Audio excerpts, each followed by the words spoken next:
Hello. It is Friday, the 14th of June, and I am so tired. Oh my god, Gordon, stop.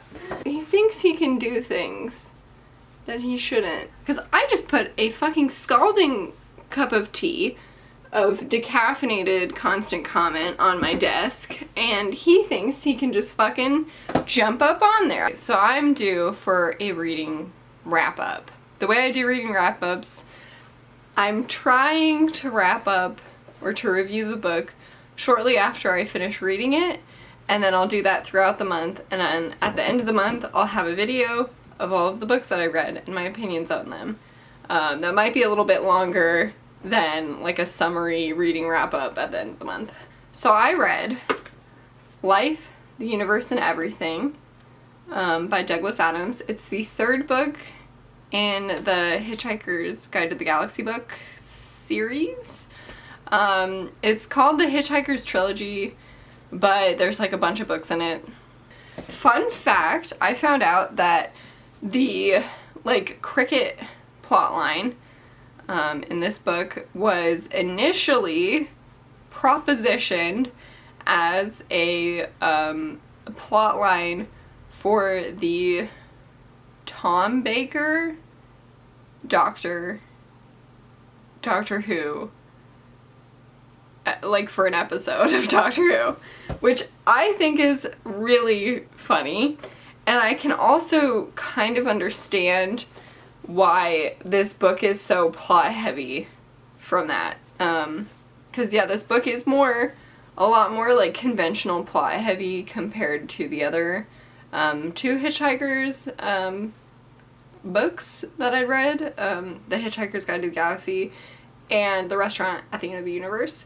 I really liked the Restaurant at the End of the Universe, although it has been some time since I've read those, but I read this, I really enjoyed it.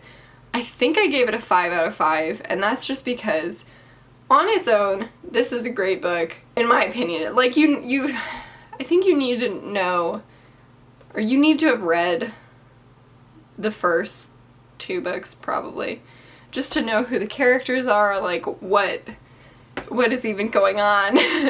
Probably you need all of that. But I liked the plot, and I liked the little bits of, like, interesting thought stories. There's this one bit, which, this is a bit of a spoiler, so be warned. So there's this, like, creature, or whatever, essence, that has been killed by Arthur Dent in every existence it's ever had, and then it's reincarnated every time just to ultimately be killed by Arthur Dent. And I think that's just an amazing idea. I think that's just like great concept for something. This book doesn't get into characters very much. It is much more plot heavy, and it doesn't delve into weird explorations nearly as much as the other two books. It was very fun. I really enjoyed it. I read it fairly quickly, I would say. Me being kind of farther away from the first two books, I'm not really comparing this as much, but I'm kind of seeing it as its own thing, and I think if I read this as its own thing, besides like the characters and stuff not being developed and having known them from the previous book, I think I would still really like this and be like, wow, that was amazing. So that's why I rated it a 5. I thought it was good. But maybe read it like a year after you read the first two. So the next book I have is called Flatland, A Romance of Many Dimensions by Edwin Abbott. And this was first published in 1884, so it's quite old. And I have some mixed feelings about it. Interestingly, this one has an introduction by Alan Lightman, who wrote Einstein's Dreams, a book that I really like. And I can see why, from reading Einstein's Dreams, that author would have written an introduction for this book, because they're kind of similar So Einstein's dreams is like different conceptualizations of what time would be like under different conditions, I guess, is a way to explain it. This is kind of like, what would the world be like if it was in 2 dimensions? And then there's also a 1-dimensional exploration and a 3-dimensional exploration. So that's the part that I think is very interesting. Like, just the idea of what would it be like if the world was 2-dimensional, and then interacting with a 3-dimensional world and interacting with a 1-dimensional world. So I thought that was really interesting. I guess the thing that I really have a problem with is it's very old, and the society in this book is extremely sexist and classist. So there's women who are straight lines, and the amount of an angle that you have indicates how much like brain mass or like thinking power you have. So acute angles, so like there's these isosceles acute angles that are maybe like they'll have a base that's really short, so they'll be like 2 degrees or something, and those are like really dumb men, and the women are a straight line, so they have no thoughts.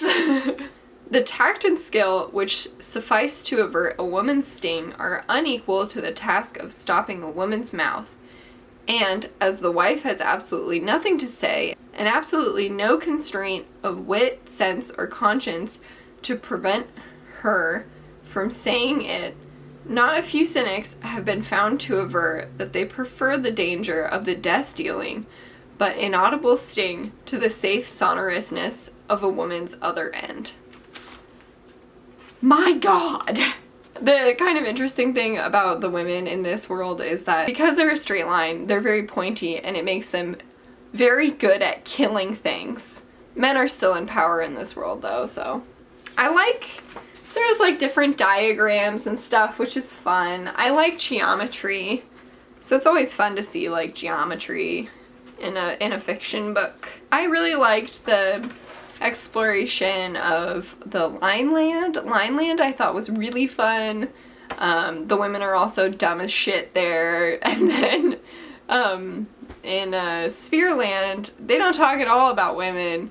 It does like make you think about dimensions, which is cool, and it is kind of also an allegory to like religion, I guess, which I don't really care about. And I guess it could be a commentary about society, but I didn't really see it as being very critical, to be honest, of like the class, like classism and sexism. Some of it's really quite unnerving because there's a bit where they talk about just out and out killing irregular shapes because they are just gonna end up as criminals anyway. I thought that was really fucking weird. There's a whole bit about like introduction of color to the shapes, and then how that almost ruined society because then the super fancy polygons couldn't maintain control of society. Oh yeah, and the ending is actually pretty funny. So yeah, our main character is the square, and he is chosen to go to like the 3D world and see what that's like. But he also still like is just presenting the facts of his society, not really saying that it's bad. And then the ending is kind of a little bit funny. It's a little bit hopeless. I really like the math part of it, like the dimensions part of it, like that's neat. Hated the classism, sexism, like crazy society shit that they had in this book. That's how I felt about it. I'm now reading Sphereland, which is kind of like a sequel, except it's written by somebody else, but it does include like all of the bases of the Flatland world, except that now that is written in like the 1960s, I believe. I think it was 1964. And so now, oh my goodness, it's been discovered that women have brains, but you know, they're really good at being housewives. So I expect to like Sphereland more, but it's still also just so disappointing. I'm like, I'm a girl who likes math. Let me read some math, like, fiction books. Oh, they hate women. Hello. So it's been a while since I've done a reading update, and I have 2 books to talk about. One is Sphereland, which I don't actually have a copy of it with me today because I just returned it to my coworker. That book is like a continuation of Flatland. So it's about a 2-dimensional world where all of the characters are 2-dimensional shapes, and they are visited by a sphere yearly. And they can't see the sphere as a sphere because they're in a 2-dimensional world. But anyway, it has some really cool thought experiments. I think it was better executed than Flatland. It really seemed like it took the spirit and the heart of Flatland from like the stuff that I liked about Flatland and put it into this book. I'm pretty sure when I did my review of Flatland, I kept saying Sphereland instead of Spaceland, and that's because I had this book and I was reading it. But I really meant Spaceland, because Sphereland refers to something different in Sphereland. It doesn't refer to Spaceland. So I thought this book did a really good job of explaining some like concepts of like perception and math. Not like really math concepts, but about like different dimensions and stuff like that. And it also had some fun elements. I really enjoyed the characters in this story, which is weird because they're just like lines and pentagons and stuff like that. They're not people, they're shapes, but I felt connected to them. So I just think that's amazing. I really, really enjoyed this book. It also has some fairy tales told as this 2-dimensional world would have the fairy tales, which was so fun. It's like such a fun way to think about how would you take this, in this 3-dimensional world, how would you take like Red Riding Hood and turn it into a story that would be applicable in a 2-dimensional world? And it also explained some of the things that I didn't understand from Flatland, like what are trees in Flatland and what is the rain like in Flatland? Because to me, I didn't understand that it's 2-dimensional rain and it's 2-dimensional trees. I'm like, a tree in Flatland doesn't make any sense. So I really enjoyed it. You also get to think about Lineland again, which I really liked the Lineland, Flatland thing in Flatland. So yeah, I really, really enjoyed it. It was cute. It felt like a world with like customs and culture and stuff, even though it's this 2-dimensional world. So that was really fun.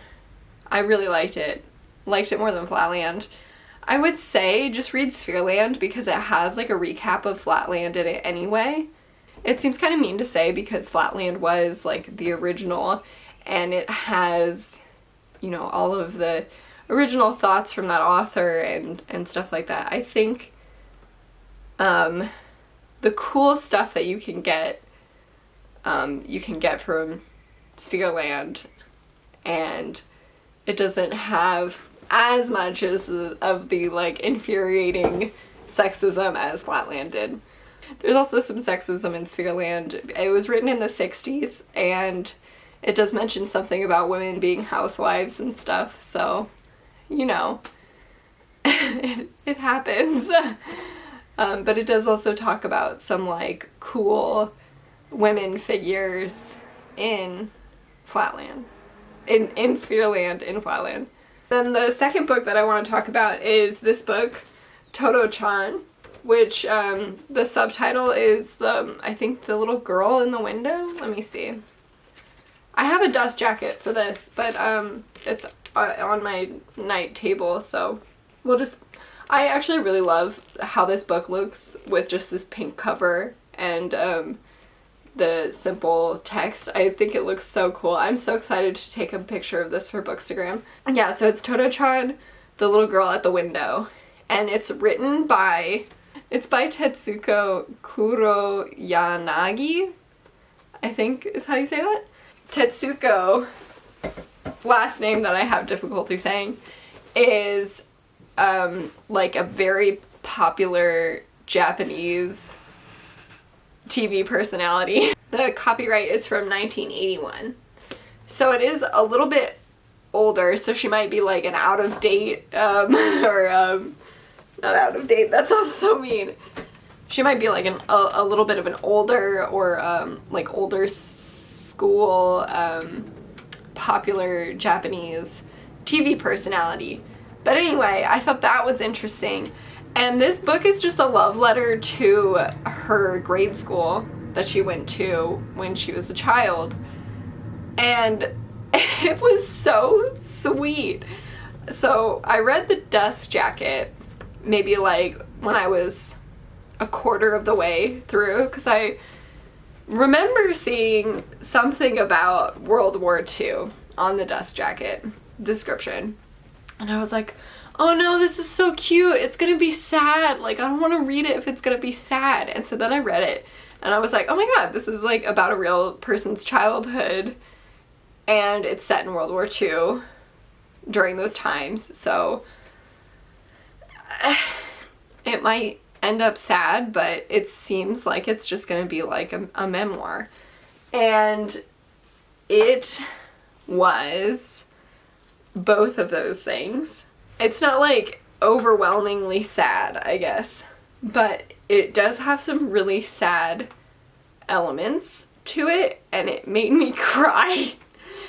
I usually don't cry from books, but this one, because it's just the sweetest little girl and all of her little kid friends, and they're so nice to each other, just that alone, I'm like, ah! And then there's just something sad, and there's another thing that's sad, and then there's a third thing that's sad, and I'm just like, ah! So I cried this morning when I was finishing reading this book. Just before work, I'm like,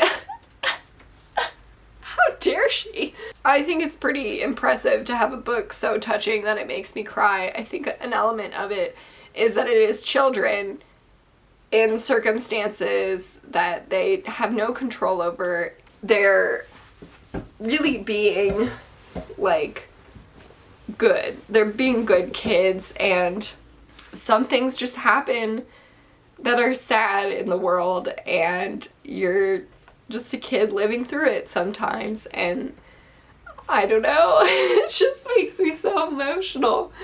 Because it's a bunch of memories about her attending this school, and it's like a love letter to her school and her old headmaster. There are a lot of little stories that sometimes you're like, well, where is this going?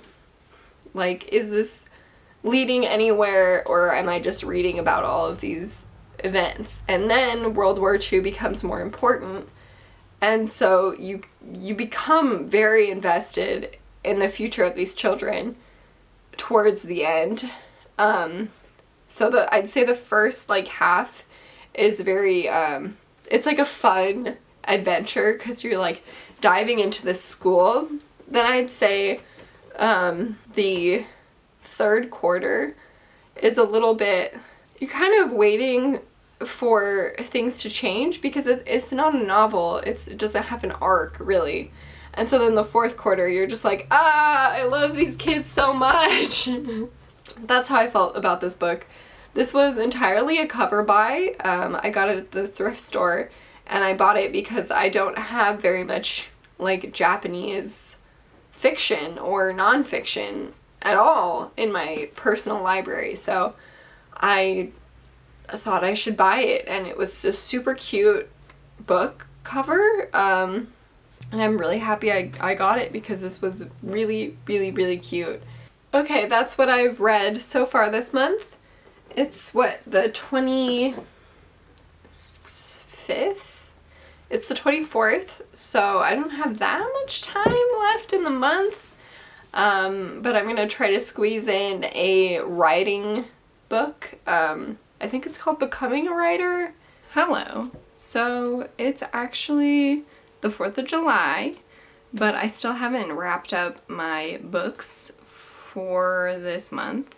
And one that I did finish before the end of the month was The Merry Spinster. So this is a collection of stories that are kind of grim and a little bit weird retellings or twisted retellings of some kind of fairy tales like The Little Mermaid and